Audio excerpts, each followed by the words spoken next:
नमस्कार, ABC channel में आपका स्वागत है। मैं हूं सचिन श्रीवास्तव और आप मेरे साथ देखेंगे आजमगढ़ से जुड़ी खबरें। आइए नजर डाल लेते हैं आज की खास खबरों पर। आजमगढ़ विकास प्राधिकरण के अंतर्गत होने वाले निर्माण में अब ऑनलाइन नक्शा की प्रक्रिया शुरू की गई है, जिसके तहत गुरुवार को आजमगढ़ विकास प्राधिकरण ने आर्किटेक्ट, पंजीकृत इंजीनियर, बिल्डर्स और संबंधित विभागों जैसे नगरपालिका, पीडब्ल्यूडी, सिंचाई विभाग, जल निगम की बैठक बुलाई थी, जिसमें इन्हें ऑनलाइन नक्शे की प्रक्रिया की जानकारी दी जानी थी और महायोजना को लेकर सुझाव मांगे जा रहे थे। इसी दौरान बैठक में 4 से 5 की संख्या में अनाधिकृत इंजीनियर पहुंच गए, जिसको लेकर अधिकृत इंजीनियरों ने आपत्ति दर्ज कराई। एडीए सचिव बैजनाथ ने अनाधिकृत लोगों को बाहर जाने को कहा, लेकिन इसके बाद भी अनाधिकृत इंजीनियर बैठक से बाहर नहीं हुए, जिससे खफा रजिस्टर्ड इंजीनियरों ने बैठक का बहिष्कार कर दिया। मीडिया से बातचीत करते हुए अनाधिकृत इंजीनियरों ने बताया कि पूर्व जिलाधिकारी एनपी सिंह ने कुछ इंजीनियरों को दलाल की संज्ञा देते हुए अनाधिकृत घोषित करवाया था। इसके बाद भी वही लोग आज बैठक में शामिल हो गए, जो कहीं न कहीं विभागीय मिलीभगत के कारण संभव हुआ है। इन लोगों का कहना था कि अनाधिकृत इंजीनियर शहर में अवैध तरीके से निर्माण के दोषी हैं और विभाग लगातार उनका बचाव करता रहता है। पंजीकृत इंजीनियरों ने अनाधिकृत इंजीनियरों को जेल भेजने की मांग की। इस बात में है, पहले आप उसकी भूमिका सुनिए। आज जो डीएम साहब द्वारा आजमगढ़ विकास प्राधिकरण बोर्ड की बैठक थी, जिसमें सभी रजिस्टर्ड आर्किटेक्ट्स और इंजीनियर्स, बिल्डर्स को और संबंधित विभाग के अधिकारियों को आमंत्रित किया गया था। नया सॉफ्टवेयर है जिसमें ऑनलाइन नक्शे पास किए जा रहे हैं, उसमें कुछ खामियां थी, उसी पे डिस्कशन के लिए बुलाया गया था। मीटिंग चल रही थी जिसमें वार्ता करीब आधे घंटे बाद कुछ अनधिकृत लोगों का प्रवेश हुआ, जो इस मीटिंग में बुलाए चले आए थे। उस पर जब आपत्ति उठाई गई तो वो लोग ज़बरदस्ती अड़ गए और कहने लगे ये पब्लिक मीटिंग है। जब ये बात हुई, हम लोगों ने जो है विकास प्राधिकरण के अधिकारियों से आग्रह किया कि कृपया अवांछनीय तत्वों को जो है बाहर किया जाए। उन लोगों ने कहा, लेकिन वो ज़बरदस्ती बैठे रहे लोग और विभाग लाचार और उसके सचिव नहीं हो पाई, तो हम लोगों ने उस विरोध में आगे और जी बहिष्कार कर दिया है। और जिन लोगों को मना किया गया है, हाँ बताइए इनको क्या चाहते हैं क्या चाहते हैं आप? जिन लोगों को जो अनधिकृत लोग हैं, जो गैर लाइसेंस्ड हैं या उस लेवल के नहीं हैं, वो अनायास यहाँ पहुँच करके माहौल ख़राब करते हैं प्राधिकरण में आते हैं। एक कार्रवाई की जानी चाहिए। हाँ, बिल्कुल कार्रवाई होनी चाहिए। पिछले डीएम साहब जो नक्शे सबमिट हो रहे हैं यूपी ओबीपीएस के, उसमें जो खामियां आ रही हैं एनओसी के लिए और इन सबों के लिए आज डीएम साहब और कमिश्नर साहब ने मीटिंग बुलाए रखी थी। तो मीटिंग में विभाग के अधिकारी और हम लोग सब लोग उपस्थित थे। तो उसमें जो अनाधिकृत लोग हैं, जो लोग अवैध निर्माण को बढ़ावा देते हैं, जो लोग विभाग का रेपुटेशन खराब करते हैं, पिछले डीएम साहब एनपी सिंह साहब ने उनको लिखित सचिव साहब को आदेश करके उन लोगों को रोकने के लिए लेटर भेजा था कि इस प्राधिकरण ऑफिस में अनाधिकृत ऐसे लोग न आवें। अनाधिकृत कौन? अनाधिकृत मतलब जो अधिकृत इंजीनियर और आर्किटेक्ट के अलावा जो लोग नक्शे और इसका काम के पैसे पब्लिक से लेते हैं, वो अनाधिकृत हो गए, जिनको पब्लिक जान नहीं पाती है कि ये इंजीनियर हैं और वो बाकी परेशान होकर फिर पब्लिक घूमती रहती है। आज की बैठक में उनको नहीं, मतलब सचिव क्या एकदम लाचार नजर आए? आज पूरा विभाग लाचार नजर आया। अच्छा, वो विभाग कब से प्रभावित है? ये जब से प्राधिकरण खुला है 2008। हाँ, लगभग नक्शे तो पास होना शुरू हो गए हैं। नक्शे बिल्डअप एरिया के नक्शे पास होना शुरू कर दिए। प्रॉब्लम ये है कि जब विभाग के सचिव साहब खुद कह रहे हैं, वो आदमी उठ नहीं रहा है। सचिव साहब खुद मजबूर हो गए कि वहाँ करें तो करें क्या। सचिव साहब कई बार उस आदमी से बोले कि तुम यहाँ आ गए, तुम कैसे मीटिंग में आ गए। वो बार बार रिक्वेस्ट कर रहे हैं, लेकिन वो आदमी जबरदस्ती बहस कर रहा है। फिर उसके बाद बोल रहा था कि हम कितने लोग हैं? वो हैं कुल मिला के जमा पूंजी 4-5 लोग हैं। आए क्या थे? आए थे लगभग, एक तो दिख रहा था, बाकी मास्क लगा हुआ था, पहचान में नहीं आया। बहिष्कार किए आप लोग आज बैठक? हाँ, हम लोग बैठक का बहिष्कार करके चले। हम लोग यही चाह रहे हैं कि हम लोग अधिकृत हैं, जो आर्किटेक्ट हैं, जो इंजीनियर हैं, उनसे उनकी जब मीटिंग है तो उनमें अनाधिकृत लोगों को आने का कोई मतलब नहीं है।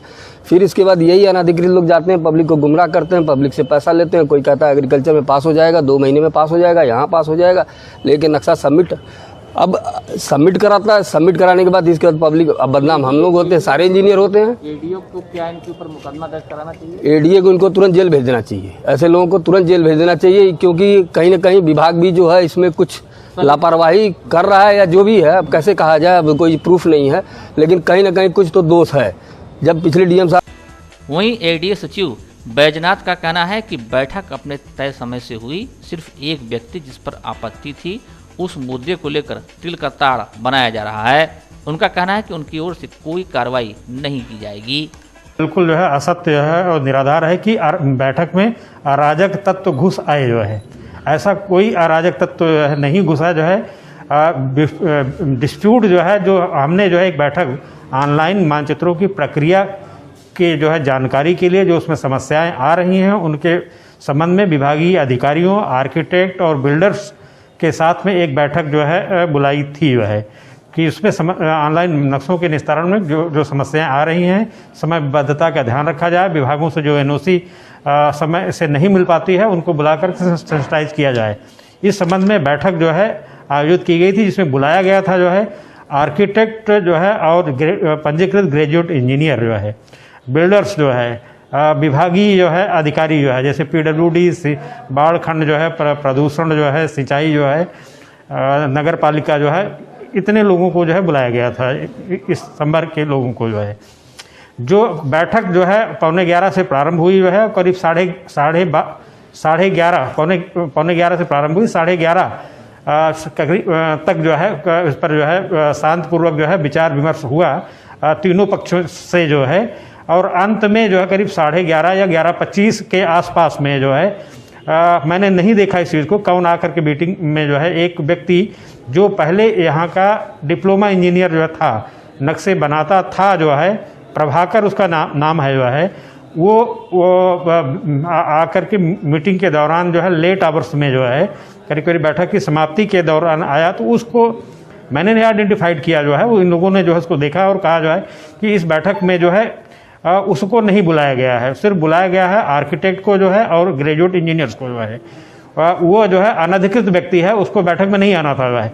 मेरे संज्ञान में आने के पर जो है मैंने उसको कहा जो है कि भाई आपको जो है अगर आपत्ति कर रहे हैं, मुझे आपत्ति बहुत नहीं है, क्योंकि वह बैठक हो रही है, उसमें एक प्रक्रिया के बारे में सरलीकरण जानकारी से संबंधित है, तो कोई भी आ सकता है जो है। अगर फिर भी आपत्ति है तो आप जो है चले जाओ जो है बैठक से जो है, उसको लेकर के वाद विवाद ना हो। आपको जो है कोई चीज़ जानकारी हो जो है तो मेरा ऑफिस पब्लिक ऑफिस है जो है, उसमें आओ जो है, मैं आपकी जो जानकारी होगी जो है चाहते हो जाए, जिससे बैठक में आए वो जानकारी के लिए मुझसे अलग से जो है उसको मालूम कर लेना जो है। तो इतने में ही इन लोगों ने कहा नहीं जो है मैं बैठक का बहिष्कार करते हुए उनको यद्यप की रोकने की कोशिश की गई, लेकिन जो है वो लोग जो है फिर चले आए। यद्यप की बैठक जो है, बैठक में अपनी बात कहने से रह गए बिल्डर लव यादव ने बताया कि हम लोग आजमगढ़ विकास प्राधिकरण से यही मांग करने आए थे कि नई महायोजना में आवास के निर्माण में नियम सरल किए जाएं, जिससे कि लोग आसानी से शहर में अपने सपनों का घर बना सकें। सुझाव के लिए बुलाया गया था कि आप लोग भी अपनी एक सुझाव दीजिए कि आजमगढ़ का विकास जो है या जो भी इनका मानक है वो किस पे कर दिया जाए। तो आपका क्या सुझाव? हमारा सुझाव ये है कि जिस तरीके की महायोजना 1985 से 2011 की है, उसके हिसाब से लैंड यूज जो है सब शहर के इर्द गिर्द जितने भी जहाँ विकास किया, जैसे यहाँ लोग मकान बना के रह सके, सारी लैंड फंसी पड़ी है। और थोड़ा सा मानक जो है, चूँकि आजमगढ़ में किसान बड़े काश्तकार तो हैं नहीं, यहाँ बड़े बड़े छोटे काश्तकारों की वजह से मानक जो है थोड़ा शिथिल कर दिया जाए, कम कर दिया जाए। जैसे 10 मकान बन रहे हैं तो उसके जो है कि पार्क या जो भी लैंड छोड़ी जा रही है उसका मानक थोड़ा कम कर दिया जाए। तो क्या मांग करेंगे आप विकास प्राधिकरण? यही कहेंगे कि थोड़ा शिथिलता लाई जाए और इसको जो है कि नई महायोजना में सरलता कर दी जाए, ताकि लोग अपना आवास बना के आसानी से रह लें। बुधवार के दिन पूर्व प्रधानमंत्री भारत रत्न स्वर्गीय अटल बिहारी वाजपेयी की जयंती के अवसर पर कृषि महाविद्यालय कोटवा आजमगढ़ में कृषि मेला, गोष्ठी एवं प्रदर्शनी का आयोजन किया गया है, जिसमें जनपद के प्रभारी मंत्री सुरेश राणा उपस्थित रहेंगे। इसके दृष्टिगत जिलाधिकारी राजेश कुमार एवं मुख्य विकास अधिकारी आनंद कुमार शुक्ला द्वारा कृषि मेला, गोष्ठी एवं प्रदर्शनी के लिए की जा रही तैयारियों का निरीक्षण किया गया। जिलाधिकारी द्वारा लगाए जा रहे प्रदर्शनी स्थल, पार्किंग स्थल, मंच एवं किसानों के लिए बैठने की व्यवस्था आदि व्यवस्थाओं का निरीक्षण किया गया। इसी के साथ ही साथ जिलाधिकारी ने संबंधित अधिकारियों को निर्देशित करते हुए कहा कि कृषि मेला, गोष्ठी एवं प्रदर्शनी के लिए की जा रही तैयारियों को समय से पूरा कर लिया जाए, इसमें किसी प्रकार की लापरवाही न बरती जाए। उक्त प्रदर्शनी में विभिन्न विभागों द्वारा सरकार द्वारा चलाई जा रही जन कल्याणकारी योजनाओं से संबंधित 11 स्टॉल लगाए जाएंगे।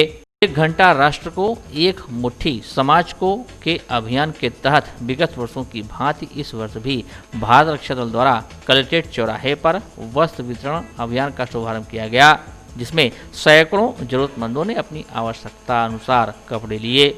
इस अभियान में लगे भारत रक्षा दल के कार्यकर्ताओं ने बताया कि संगठन अपने स्थापना काल से ही हर वर्ष जरूरतमंदों की सहायता के लिए वस्त्र दान अभियान चला रहा है, जिसके तहत संगठन द्वारा लोगों से अनुरोध किया जाता है कि उनके घरों में कुछ ऐसे कपड़े जो छोटे हो गए हों, फैशन से बाहर हो गए हों, या कुछ लोग नए वस्त्र दान करना चाहते हों, तो ऐसे कपड़ों को हमें दें, हम उन्हें जरूरतमंदों तक पहुँचा देंगे। भारत रक्षा दल की अपील पर हर साल बड़ी संख्या में लोग कपड़ा दान करते हैं, जिन्हें हम छांट करके अलग अलग व्यवस्थित करते हुए जरूरतमंदों तक पहुंचाते हैं। दिन में हमारी महिला टीम काम करती है और रात्रि में हमारी युवा टीम इस पर काम करती है। विगत 22 वर्षों से हम यह काम लगातार करते चले आ रहे हैं। परिवार द्वारा कलेक्ट्रेट कचहरी पे कपड़ा वितरण हो रहा है, जिसमें आप जानते हैं कि विगत 20 वर्षों से हम लोग कपड़ा वितरण का कार्य करते हैं। दिन में कपड़ा वितरण हो रहा है, रात में कंबल वितरण हो रहा है। यह गरीबों ज़रूरतमंदों के लिए हम लोगों का जो प्रण है, यह जब तक हम लोग जीवित रहेंगे तब तक यह कार्य चलता रहेगा।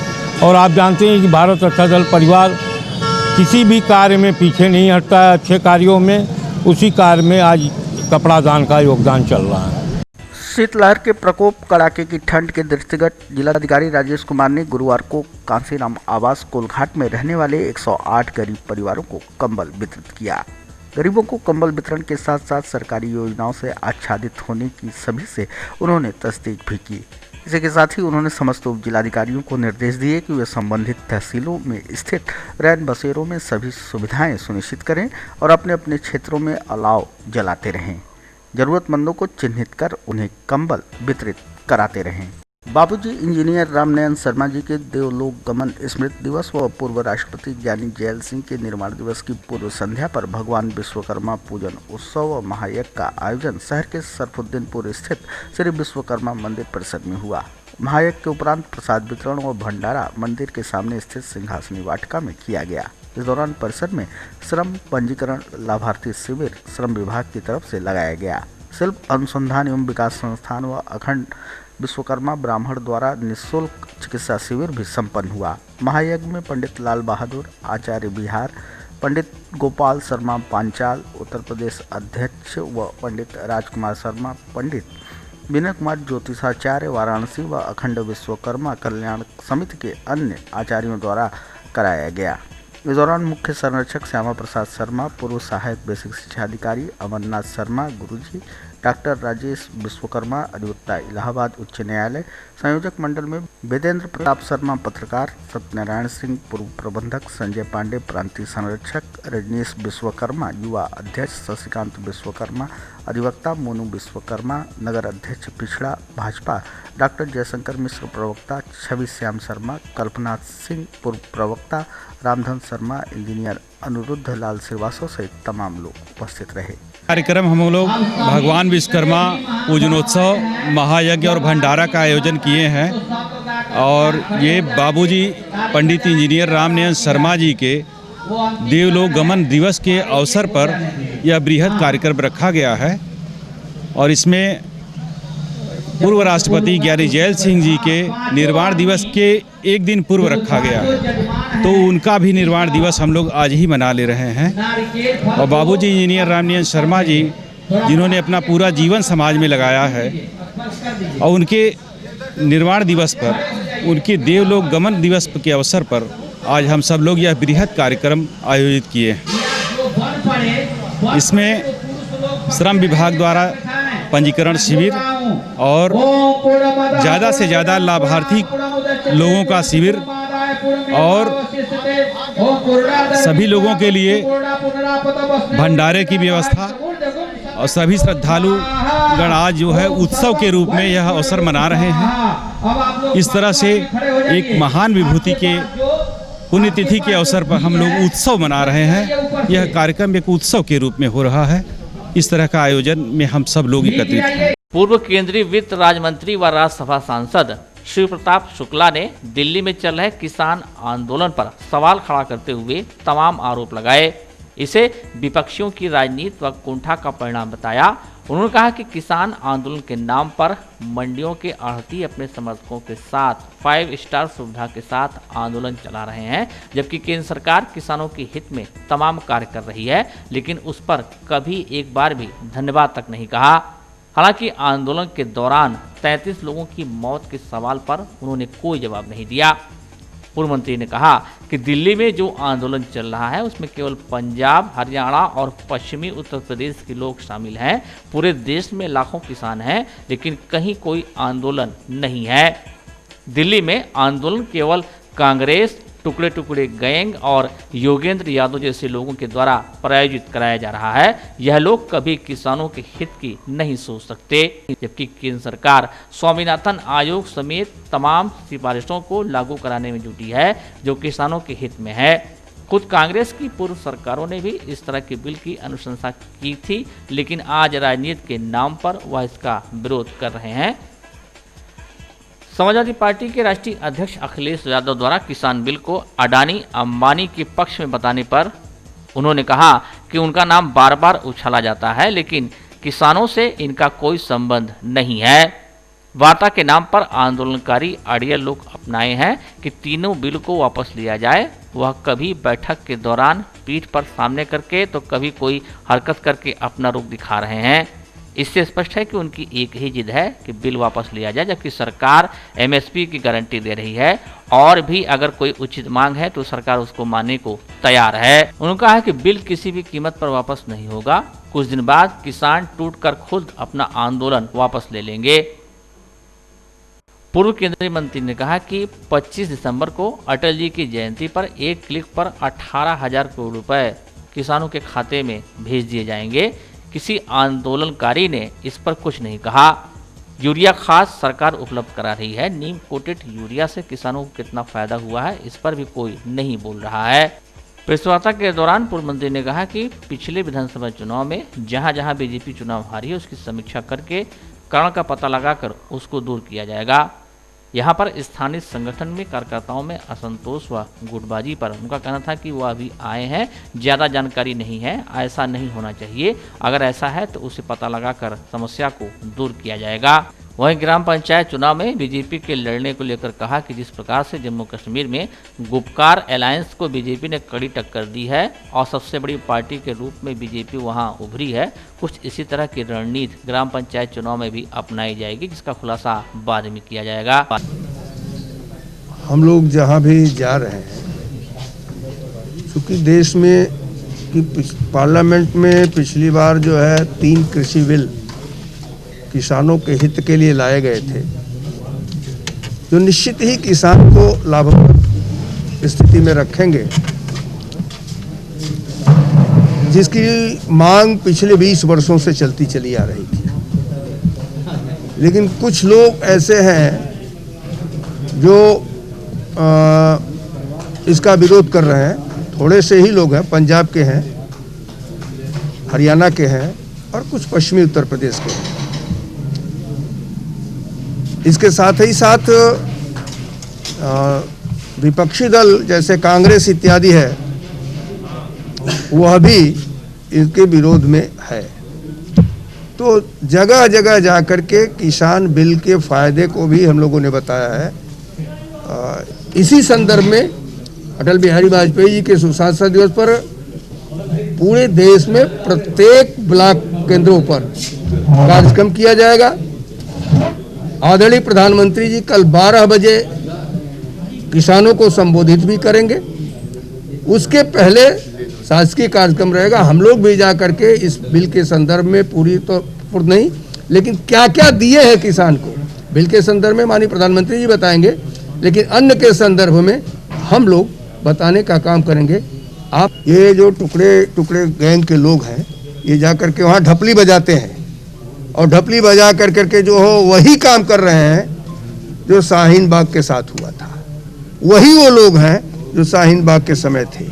तो ऐसी स्थिति में उनका सिर्फ एक उद्देश्य है कि बरगलाओ, और जबकि पूरे देश के अन्य किसान इस बिल के समर्थन में कृषि मंत्री से बार बार मिल रहे हैं, तुरंत इसको लागू करने की बात कर रहे हैं और वह इसको खत्म करने की बात से मोदी के बल्कि वह किसान है जो ये आढ़तिये जो अपनी प्राइवेट मंडी चलाते हैं, प्राइवेट मंडी चलाने वाले से जुड़े हुए किसान हैं, जिस साहूकारी को खत्म करने के लिए जनधन खाता श्री नरेंद्र मोदी जी ने वो किया कि आज सारा पैसा उसमें जाता है, 1 रुपया भेजते हैं तो 1 रुपया पूरा जाता है। ये उन किसानों को कुछ न कुछ देते रहते हैं। उनके खाते उनके पास है, पासबुक उनके पास है, उनका ATM उनके पास है, और जब उत्पाद उनका हो जाता है तो खेत से जो होता है उसी के आधार पर अपने खाते में लेते हैं। यह उनके द्वारा प्रायोजित आंदोलन है। सर 29वां दिन आज आंदोलन का है, कब तक समाधान की उम्मीद लगेगी? समाधान तो हम लोग रोज प्रत्येक दिन कर रहे हैं, और मुझे लगता है जब पूरा देश एक साथ रहेगा तो ये लोग भी आकर टूटेंगे और टूट करके चले जाएंगे। जिद भी इनकी खत्म होगी।